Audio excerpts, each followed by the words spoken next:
Back in December 2020, the global rollout of the brand new COVID-19 vaccines was only getting started.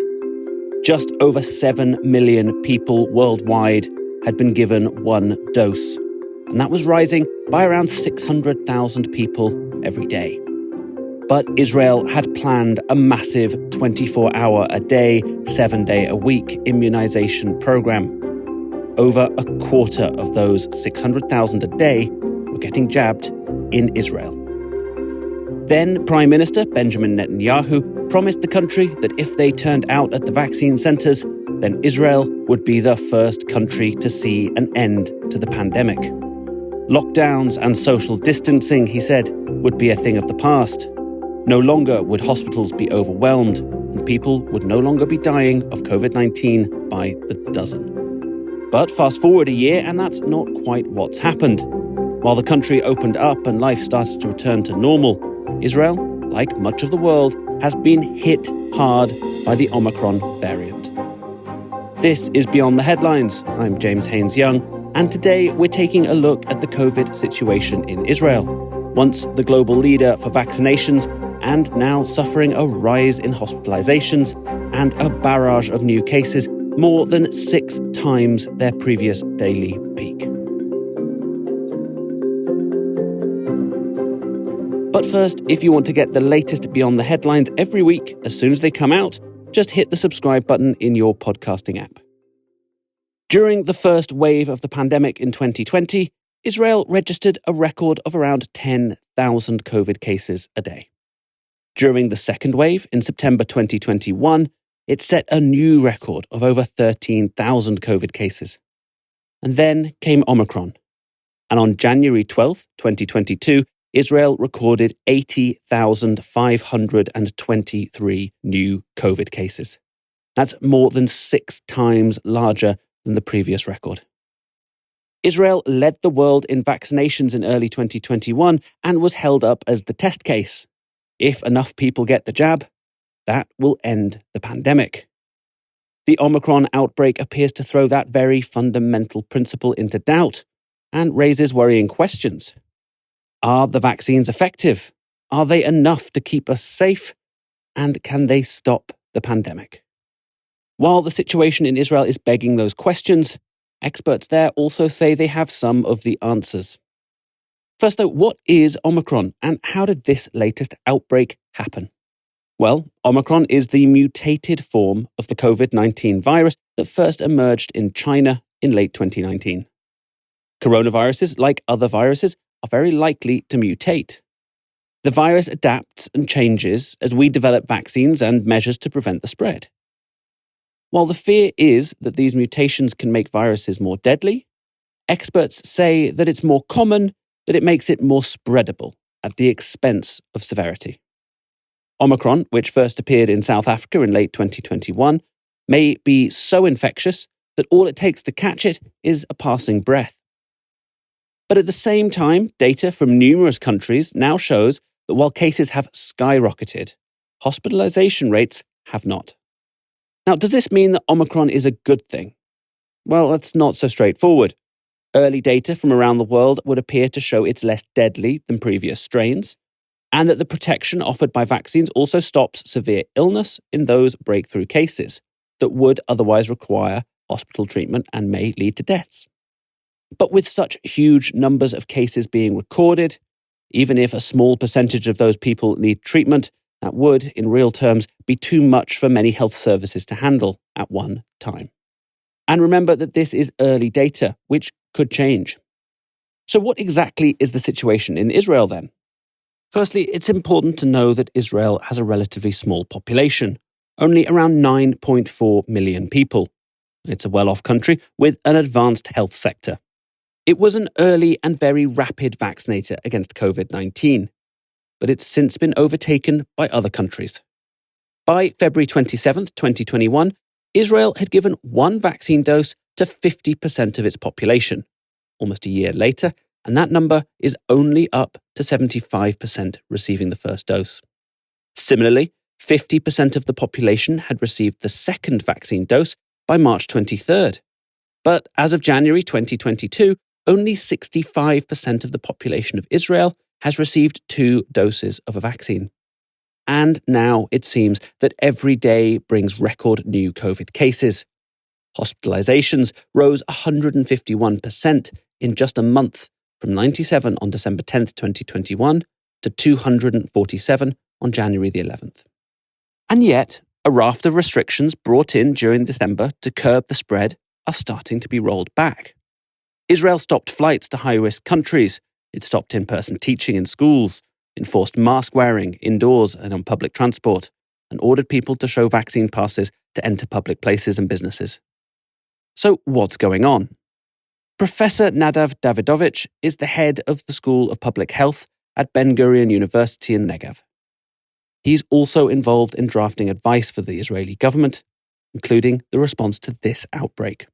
Israel got the data from the WHO and South Africa that Omicron is a new variant of concern because of many mutations, especially on the spike protein. Very early, there was a discussion with the public health services and the prime minister. In a strange, or maybe not so strange coincidence, just 2 weeks before, there was a very large drill together with the prime minister, actually taking a scenario that is exactly that there is a new variant that is spreading much faster. Professor Davidovich says that the fact Israel had completed this simulation for such a similar situation meant that the government was able to move quickly with new measures. And probably this is another reason why some of the measures were taken very quickly, because there were exactly the same measures taken in the drill. And this was closing the skies from countries that were described as red from the new variant perspective. And indeed, this measure that was taken very quickly actually gave us time. Israel now, of course, like many other countries, is within a tsunami of infections, but we started the sharp rise probably about 2-3 weeks after countries like the UK, for example, or other European countries. It's not just Omicron, though, that's the worry. There are still people getting sick from other diseases and viruses. The elderly still need care. Cancer patients need treatment. Car crashes continue to happen. So we are now in the middle of the winter.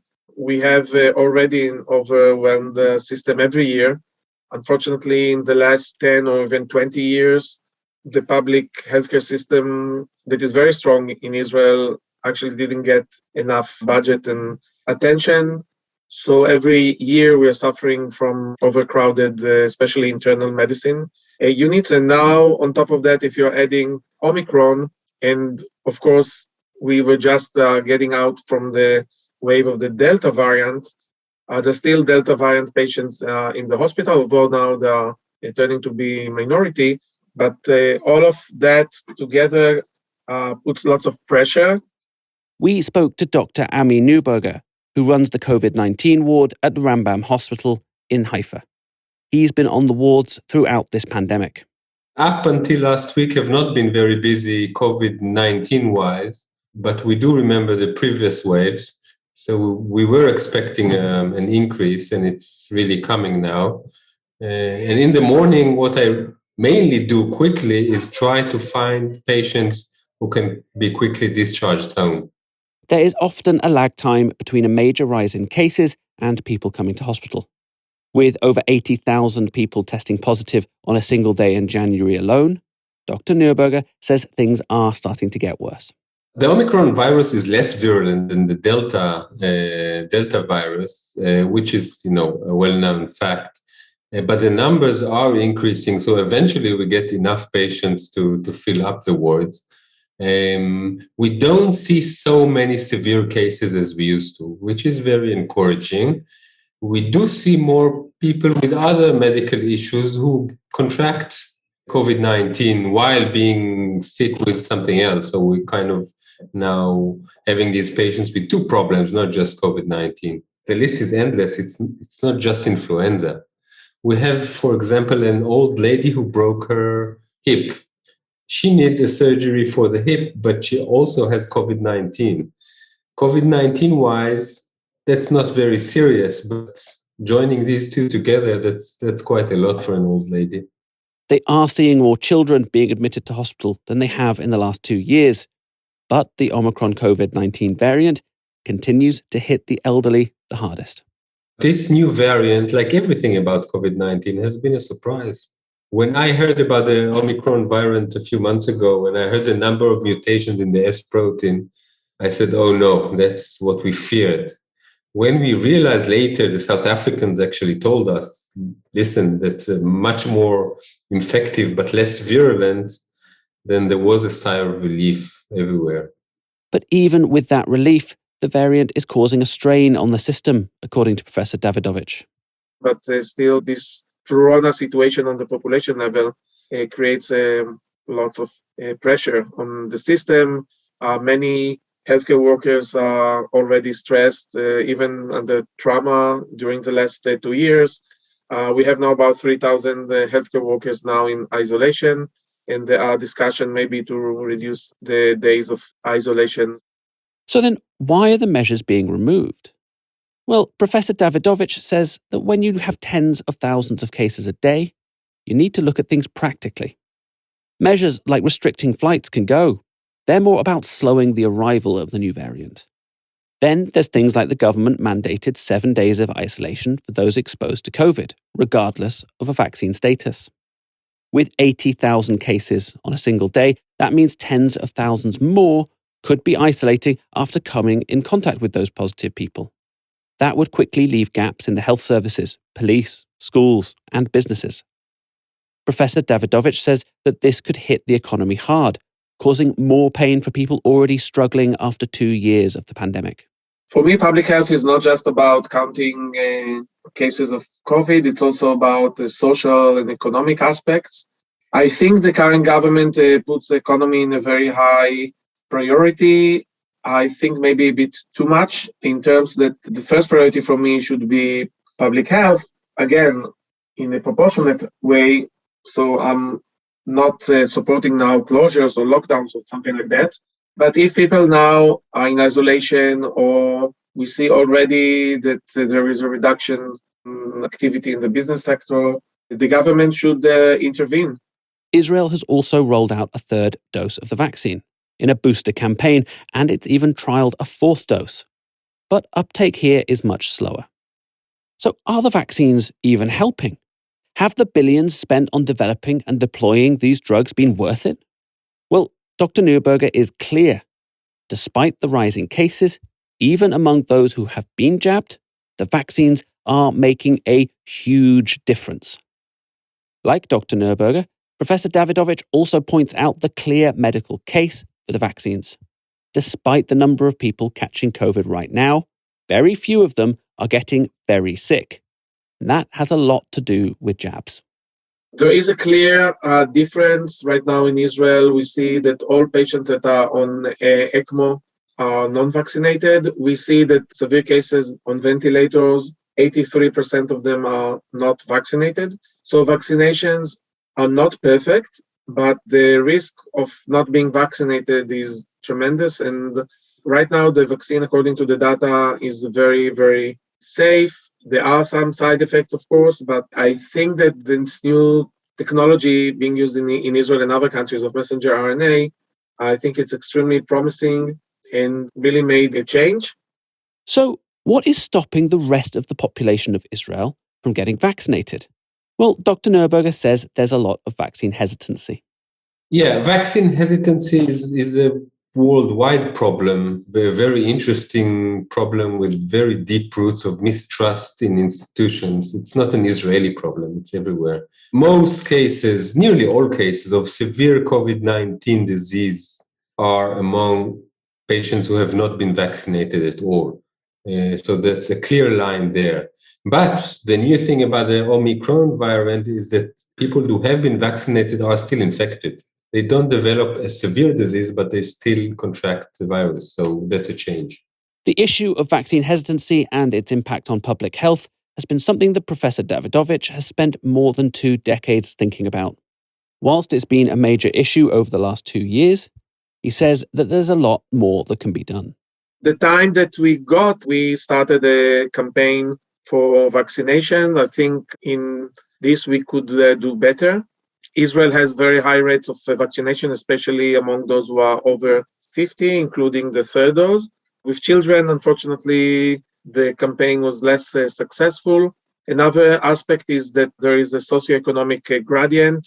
We just published a study showing that in all vaccinations, first, second, third, all age groups, there is a socioeconomic gradient, and the people that are from high socioeconomic status are much more vaccinated. And I think this has several reasons related to fake news, a question of access. Israel operated the mobile units, but I think we could be much more proactive.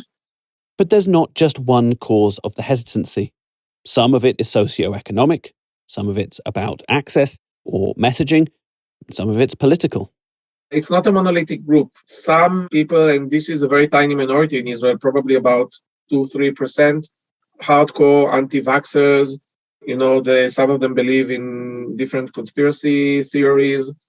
Some are confusing legitimate criticism of the current system. There are those who oppose vaccines for a number of reasons, and some of that is rooted in criticism of what's been happening. For example, Israel has agreed to hand over extensive medical data to the pharmaceutical companies in exchange for getting early access to the vaccines.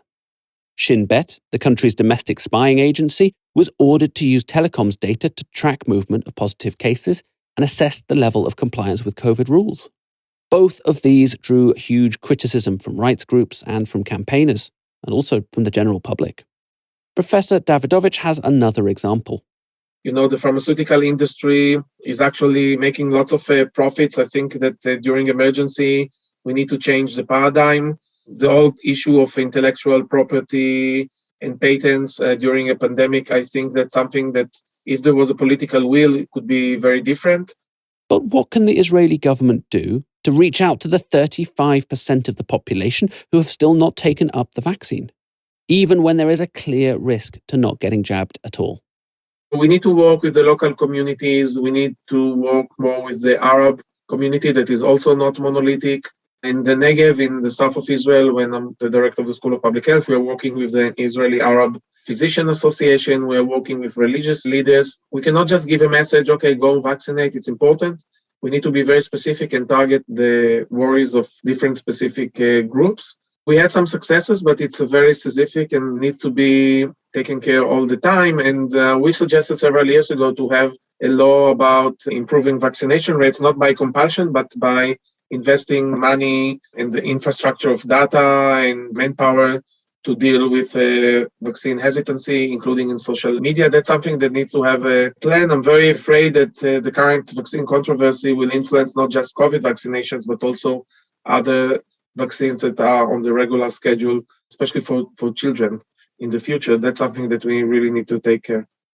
The COVID-19 pandemic has evolved dramatically over the past 2 years, but so too have our tools to fight it. The situation today, Dr. Neuberger says, is unrecognizable to the case 2 years ago. I wrote my institution guidelines in the beginning of 2020, and when I read them now, it's not a change. It's a complete different thing. Nothing I wrote in 2020 is used anymore. So we gave a lot of useless medications because we didn't know. And now we have more and more medications which are effective. And the big change is that we are able to treat patients in the community before they become severe. These are medications that are now being made available, and they changed everything, actually. Of course, we have the vaccination, which is also a big game changer. So 1 year ago, we had rows of people ventilated, and now we don't anymore. A viral stage, the beginning, and antiviral medication, which is now available, actually there are 2 of them, decrease the number of viruses which are alive, and then therefore decrease the probability of severe disease. That's one thing. The second thing is anti-inflammatory medications, which are given for patients later in the course of the disease and also prevent intubation and death. But these are medications for hospitalized patients. So the big revolution in, let's say, the previous 2-3 months are the antivirals. The end result of all this? The number of deaths in Israel remains extremely low. In the 14 days to January 12, 2022, 47 people died with COVID in Israel. By comparison, in the 14 days to September 1st, 2021, that's at the height of the more deadly Delta variant wave, 344 people died. I think we will have to change the way we try to prevent COVID-19 because the Omicron variant is unpreventable. It's so infectious that it will infect eventually a large proportion of the population, and nothing would change that. Things are always changing. New variants are emerging, and that can bring with it uncertainty at best and major setbacks at worst. But one thing is clear. Vaccinations continue to slow or stop the spread of COVID-19 to some extent. They also stop the vast majority of the worst cases of COVID-19. Despite the seemingly cataclysmic number of Omicron cases being reported, this is not a wholesale return to the situation of March 2020. Doctors have a far better understanding of the disease. They have better drugs to treat it and new strategies. Policymakers have better understanding of what they can do, the impact of their policies and the infrastructure to quickly apply measures to slow and stop the spread of the disease. Professor Davidovich says that it's very hard to see what's ahead of you when you're in the middle of a tsunami of new COVID infections, but he hopes that the spread of this seemingly manageable variant will lead to an added level of immunity in the community and maybe even a form of herd immunity. While this is the cause for some cautious hope, he is less upbeat about what Omicron and COVID-19 in general illustrates about global action on the virus, or indeed other crises. Hopefully we'll get the lesson how we need to act together. We are all in the same boat. This is on the international level. On the national level, the question of inequality is something that also must be taken into consideration. I think the role of community resilience are shown to be very, very important, and that's something that we must invest in every country. And we need to stop thinking about global problems in terms of national. We need to move, for example, from vaccine nationalism to vaccine internationalism, and similarly in other challenges such as climate change. The global inequality in vaccine distribution, he says, is leading to a fertile ground for variants like Omicron to emerge. Others could soon follow unless change comes. So it's a very complex situation right now, and we are still in the middle of it. This is unprecedented, and we are learning all the time, and we need probably to be very humble because this COVID virus, this pandemic actually is surprising us all the time. Thanks this week to Dr. Ami Nerberger and Professor Nadav Davidovich. I'm James Haines Young, and we were produced this week by Rosie Scammell in Jerusalem, as well as Aisha Khan and Arthur Edison in Abu Dhabi. If you want to get all the latest episodes of Beyond the Headlines as soon as they're released, then just hit the subscribe button in your podcast app. And please leave us a review while you're there. It makes all the difference.